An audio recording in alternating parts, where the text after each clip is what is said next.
Hi there, and welcome to today's vlog. Now, I've got a few thoughts uh, wandering around in my mind, which I hope will come together in what I want to share with you today.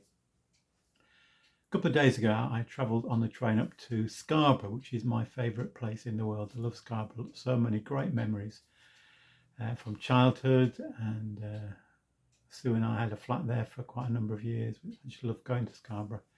Anyway, the reason I went to Scarborough was to see a gentleman called Henry Blofeld. Now, if you're a cricket supporter, you'll know who he is. If you're not, then you may never have heard of him. He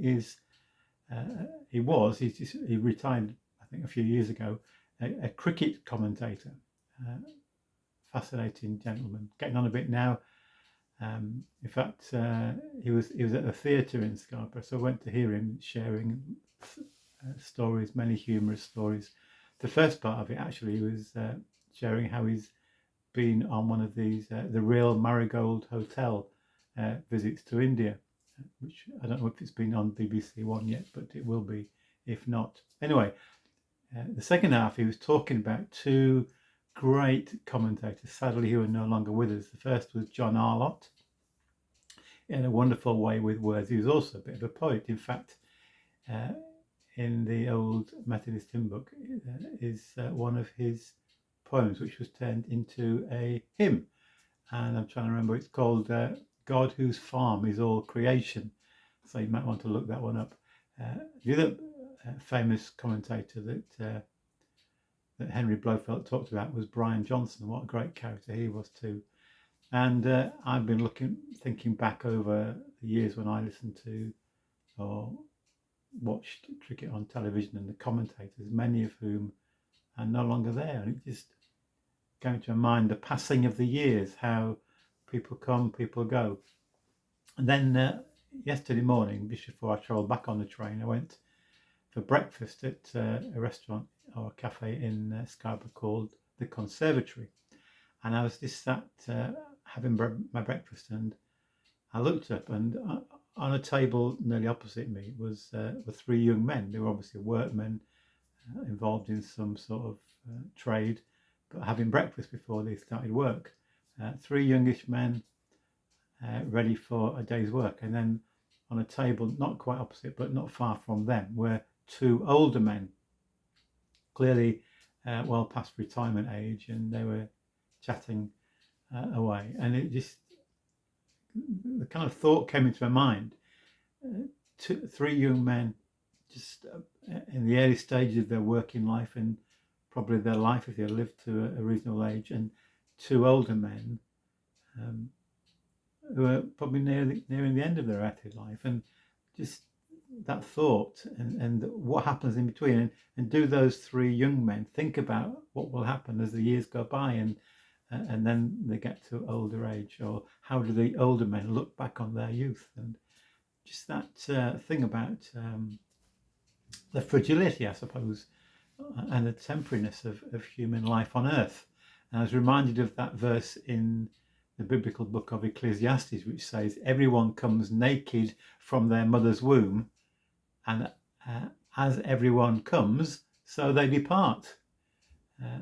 Life is relatively short compared with history, isn't it? We're born, we live, we die, and of course we've got that hope of eternal life in Jesus. But just thinking about the earthly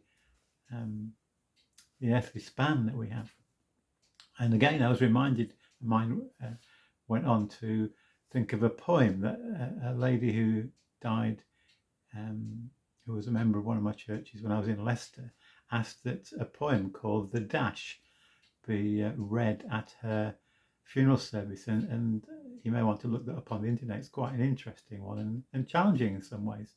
And it kind of really revolves around how, when you go and look in a graveyard at a headstone, usually it will say the person's name and then the year they were born and the year that they died. So it could be, for example, 1932, and there's a little dash, 2002 or something like that.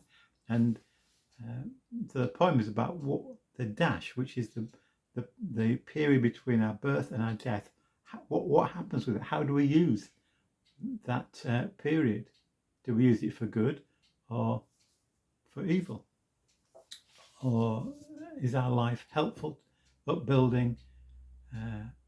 Do we bless others or not? How do we use that dash? And then finally, I was, before the train back, I was in a charity shop browsing the books, and I came across this book.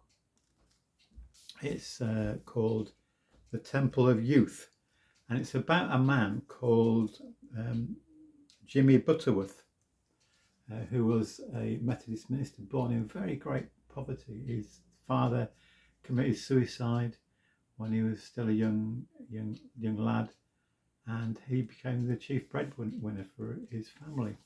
Such terrible times in many ways. He was sent out to work when he was 12, I think it was. Anyway, he became a Methodist minister, and for many years he was down in London.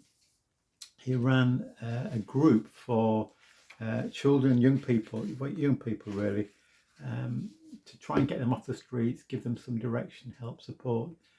Such an amazing work that he did over many years.